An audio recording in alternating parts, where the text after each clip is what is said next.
কিছে তোমার বউ তোমার দিয়ে রসুন চুলাইতেছে? শুনবই। ও তুমি কাম কাজ করো না, ঘরে বয়ে বয়ে খালি মদ খাও? হ্যাঁ, মদ না খেলে উপায় আছে আমার? সিস, এগুলা কি সংসার? হাত কাঁপে আমার। এগুলা কি সংসার?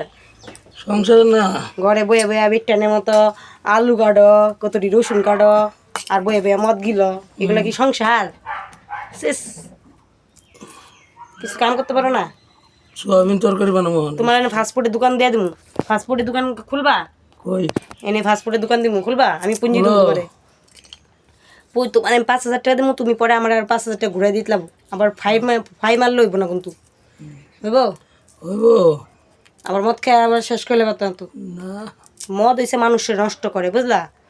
ভালো সংসার করতে গেলে ভালো মতো করবা, নিজের মারে আর বউরে ভালো রাখবা, ঠিক আছে? এগুলা ছাইরা ভালো মতো একটা ব্যবসা করো, কামসাম করো, পয়সা জমাও, যাতে তুমি যদি বুড়াকালে তুমি যাতে নিজের টাকা দিয়ে নিজে থাকতে পারো, ভালো মতো থাকতে পারো, বুঝছো?